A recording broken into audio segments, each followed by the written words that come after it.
안녕하십니까. 차구영 목사입니다. 오늘은 하나님의 의도에서 본 구원 이야기 38번째 구세주이신 예수라는 제목으로 말씀을 함께 나누겠습니다. 예수의 이름은 하나님의 이름입니다. 예수의 이름은 사람이 지은 이름이 아닙니다.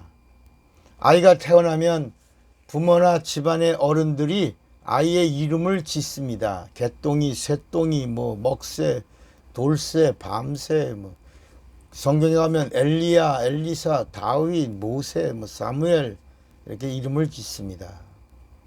그런데 이 예수라고 하는 이 이름은 하나님이 천사를 통해서 마리아의 남편 요셉에게 가르쳐 주신 하나님의 이름입니다. 마태복음 1장 21절에 아들을 낳으리니 이름을 예수라 하라. 이는 그가 자기 백성을 저희 죄에서 구원할 자이심이라, 이렇게 이름을 가르쳐 주셨습니다. 이 예수라고 하는 이름은 하나님의 본 이름이십니다. 예수라고 하는 이름은 구원입니다. 구원은 죄에서의 구원입니다. 죄에서 구원하신 분은 하나님 한 분밖에 없습니다. 예수는 보여주신 하나님이십니다. 그래서 예수를 우리가 구세주라고 하는 것입니다. 이 구세주라고 하는 말은 죄를 구원하시는 하나님이라는 뜻입니다. 예수는 하나님이 되십니다.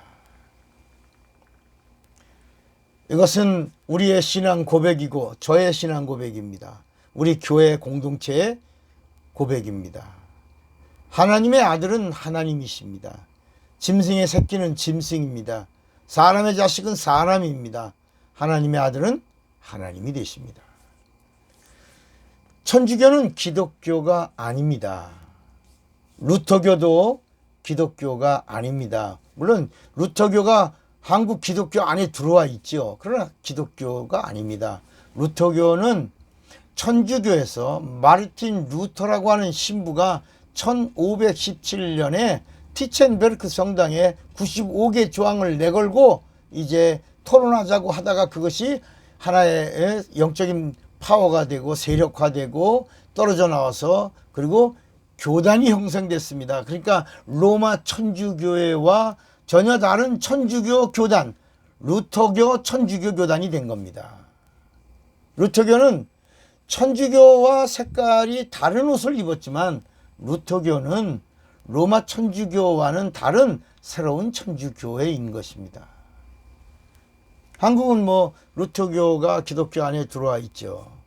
그러나 지금부터 한 20년 전에 세계 루터교, 그러니까 다시 말하면 이 유럽에 있는 루터 교단이 정치적인 이유로 인해서 다시 로마 천주교단 안으로 들어가 버렸습니다. 그러니까 유럽에는 이제 루터 교회가 천주교에 소속되어 있는 교단이 됐고요.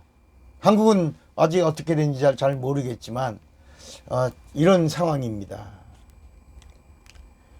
전 세계적으로 루터교는 없어졌다고 봐도 됩니다. 한국에 있는 루터교는 천주교에 속한 루터교단입니다. 제가 왜 이야기를 여러분들에게 하고 있냐면 이 루터교단에서 수십 년 동안 기독교의 목사들을 가르친 성경 공부가 있었기 때문입니다. 그 성경 공부가 바로 베델 성경 공부입니다.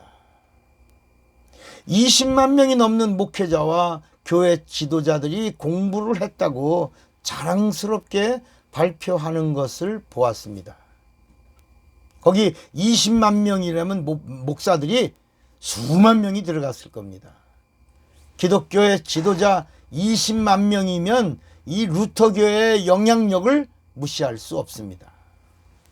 이 베델 성경 공부는 지금도 유행병처럼 기독교 목사들을 가르치고 있고 어느 교회에서는 이것이 아주 정식 교회의 성경 공부 프로그램으로 자리 잡혀 있습니다. 아마 기독교회 안에서도 성경 공부의 프로그램으로 베델 성경 공부가 암암리에 전파되는지 모르겠습니다. 혹시 여러분이 베델 성경 공부의 교재를 가지고 있다면 오늘 이 방송을 잘 들으시고 한번 살펴보시기 바랍니다. 베델 성경 공부 교재 신약편 제3과 참 사람이신 예수, 그리고 요람과 애기라고 하는 이 부분에 보면 그는 한 여인에게서 나셨다, 이런 그렇게 글을 써놓고 거기에 그림 하나가 나옵니다. 그 그림에 손과 먼지를 그려놓고 그림을 설명합니다. 그리고 그는 세상의 참 피조물이기에 예수의 본성에는 인간에게 있던 모든 본질을 가지고 있었다, 이렇게 설명되어 있습니다. 다시, 그는 그 예수를 말하는 겁니다. 예수는 한 여인에게 나셨다라고 하고, 예수는 세상의 참 피조물이기에 예수의 본성에는 인간에게 있던 모든 본질을 가지고 있었다, 이렇게 거기 제가 가지고 있으니까 제가 봤죠. 이렇게 베델 성경은 예수의 신성과 인성을 교묘하게 성경과 전혀 반대로 설명합니다. 베델 성경 공부의 핵심이 예수 그리스도의 편에 와서 완전히 변질됩니다. 예수를 뭐로 표현하는 건지 아세요? 완전한 피조물로 예수를 표현합니다. 예수는 피조물인데 어떤 피조물?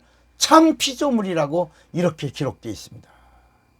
예수가 흙에서 온 것으로, 흙에서 온 예수라고 이렇게 그림이 그려져 있고 설명이 나옵니다. 그러나 여러분, 예수 그리스도는 흙에서 사람이 되신 분이 아니라 말씀이 육신을 입어 사람의 모양으로 이 땅에 오신 하나님이시라고 성경이 말씀합니다. 요한복음 1장 14절에 말씀이 육신이 되어 우리 가운데 거하심에 우리가 그 영광을 보니 아버지의 독생자의 영광이요 은혜와 진리가 충만하더라 라고 말씀합니다.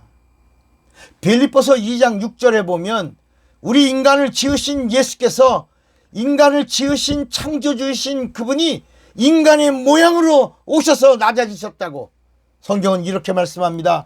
예수는 근본 하나님의 본체시나 하나님과 동등됨을 취할 것으로 여기지 아니하시고 오히려 자기를 비어 종의 형체를 가져 사람들과 같이 되었고, 사람의 모양으로 사람을 지으신 그분이 사람의 모양으로 나타나셨음에 자기를 낮추시고 죽기까지 복종하셨으니 곧 십자가에 죽으심이라 라고 말씀합니다. 예수는 피조물이 아닙니다. 여러분, 예수는 참 피조물도 아닙니다. 예수는 말씀이신 하나님이십니다. 예수를 피조물이라고 하는 순간에 그 교단, 그 교파, 그걸 가르치는 사람, 추종하는 사람 다 마귀 자식이 되고 마는 겁니다. 여러분, 피조물은 절대로 인간을 구원할 능력이 없습니다. 왜냐? 성경은 피조물은 모두 죄에 팔렸다고 말씀합니다. 피조물은 마귀를 심판할 능력도 없습니다. 피조물의 피는 절대로 하나님의 피도 될 수 없습니다. 그러니까 예수를 피조물로 여기다 보니까 예수의 피가 돼지의 피가 동일하다고 이렇게 말하는 신학자들도 나온 겁니다. 예수를 피조물로 여기니 예수가 마리아의 월경을 통해서 임신을 했고 예수의 피에는 마리아의 피가 섞였다고 이렇게 주장하는 이런 신학자도 있고 목사들도 나오게 된 겁니다. 그래서 성경은 예수의 육체를 부인하는 자마다 적그리스도라고 엄하게 경계하고, 그런 자를 받아들이지도 말며 인사도 하지 말라고 요한이서에 말씀합니다. 거짓말한 자가 누구냐? 예수께서 예수께서 그리스도이심을 부인하는 자가 아니냐. 다시요. 거짓말하는 자가 누구냐? 예수께서 그리스도이심을 부인하는 자가 아니뇨. 아버지와 아들을 부인하는 그가 적그리스도니라고 요한일서 2장 22절에 말씀합니다. 또 요한 2서 1장 7절에 보면 미혹하는 자가 많이 세상에 나왔나니 이는 예수 그리스도께서 육체로 임하심을 부인하는 자라. 이것이 미혹하는 자요 적 그리스도라고 말씀합니다. 그리고 그에게 인사하는 자는 그 악한 일에 참여하는 자라고 요한 2서 1장 11절에 말씀합니다. 그에게 인사하는 자는 그 악한 일에 참여하는 자다 그랬습니다. 사랑하는 여러분, 예수는 하나님의 본체이십니다. 빌립보서 2장 6절에 그는 근본 하나님의 본체시나 하나님과 동등됨을 취할 것으로 여기지 아니하시고 그랬습니다. 예수는 보이지 아니하시는 하나님의 형상입니다. 골로새서 1장 15절에 예수는 보이지 아니하시는 하나님의 형상이요 모든 창조물보다 먼저 나신 자니 그랬습니다. 또 예수는 하나님의 영광의 광채이십니다. 히브리서 1장 3절에 보면 예수는 하나님의 영광의 광채요 그 본체의 형상이시라. 그의 능력의 말씀으로 만물을 붙드시며 죄를 정결케 하는 일을 하시고 높은 곳에 계신 위엄의 우편에 앉으셨느니라고 말씀합니다. 예수는 만물을 지으신 창조주이십니다.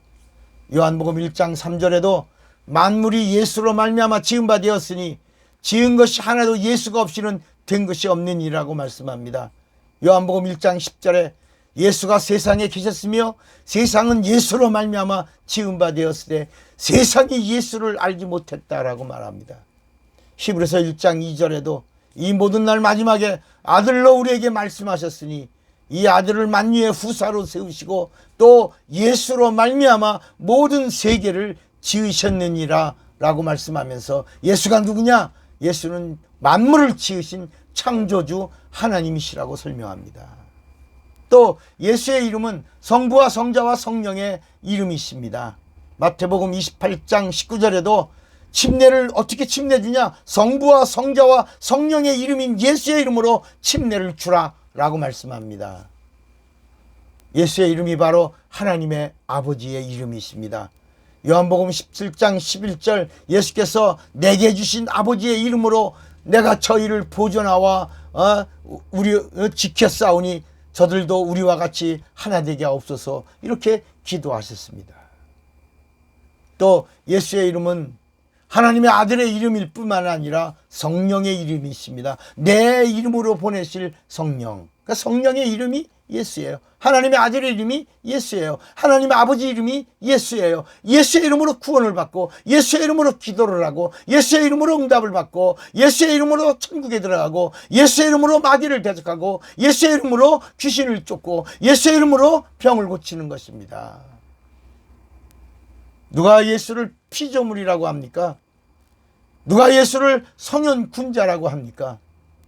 예수를 피조물이라고 바라보는 자들도 예수를 구세주라고 부르는데 우리와 전혀 다른 각도에서 예수를 구세주라고 부르는 것입니다.